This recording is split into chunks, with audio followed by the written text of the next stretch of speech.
Party అధికారంలోకి వచ్చిన తొలి 3 నెలల్లోనే 32,000 ఉద్యోగాల భర్తీ నోటిఫికేషన్ ఇచ్చి నిరుద్యోగుల్లో కొత్త ఆశలను నింపిందని పాలమూరు నిరుద్యోగ ఫోరం రాష్ట్ర అధ్యక్షులు చుక్కా రవికుమార్ పేర్కొన్నారు.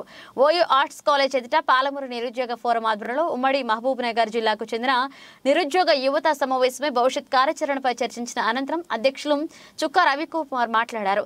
నోటిఫికేషన్ వేయడానికి చర్యలు తీసుకున్న సీఎం రేవంత్ రెడ్డికి కాంగ్రెస్ పార్టీ అభ్యర్థి వంశీచంద్రెడ్డికి కృతజ్ఞతలు తెలిపారు. ఎంపీ ఎన్నికల్లో కాంగ్రెస్ పార్టీకి మద్దతు తెలిపి వంశీచంద్రెడ్డిని భారీ మెజార్టీతో గెలిపించేందుకు కృషి చేయాలని కోరారు. ఈ కార్యక్రమంలో రాఘవేంద్ర, ఓంకార్, సుధాకర్, శంకర్, నరేష్, కురమయ్య, జానకిరామ్, సురేష్, విష్ణువర్ధన్ రెడ్డి, ప్రవీణ్ రెడ్డి, లింగన్న, జనార్దన్ రెడ్డి పాల్గొన్నారు.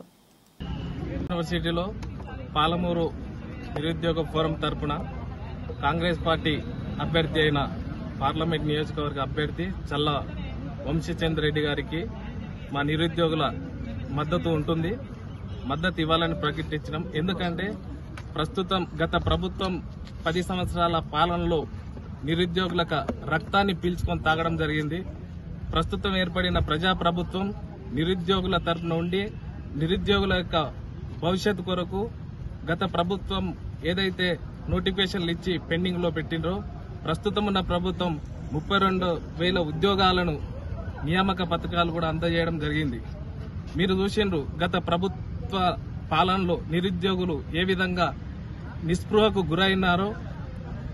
కొన్ని వేల రూపాయలు ఖర్చు పెట్టి కోచింగ్ సెంటర్ల తిరుగుతూ కోచింగ్ తీసుకున్నా కూడా నోటిఫికేషన్లు సరైన టైంకు రాలేదు.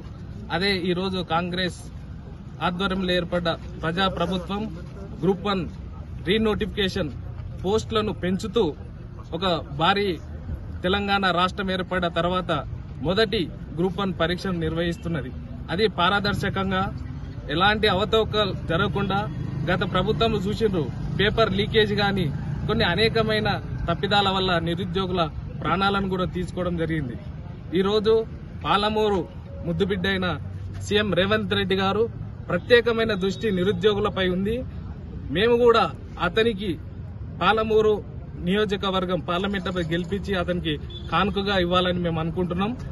గ్రామ గ్రామాన తిరిగి మా యొక్క నిరుద్యోగులు అందరూ ప్రజలను మోటివేషన్ చేస్తూ ప్రజలకు కావాల్సిన అవసరాలంటే ప్రస్తుతం అభయాస్తం 6 గ్యారంటీలతో ఇప్పటికీ 5 పథకాలు అమల్లోకి వచ్చేసినాయి.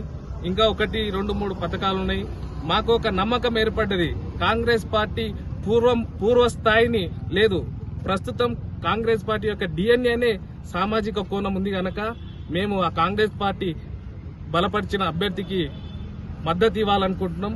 వారి గెలుపు కొరకు మేము 24 గంటలు కృషి చేసి అతని గెలుపులో ప్రముఖ పాత్ర మేము వహిస్తే రేవంత్ రెడ్డి గారికి గిఫ్ట్ గా ఇవ్వాలని అనుకున్నాం.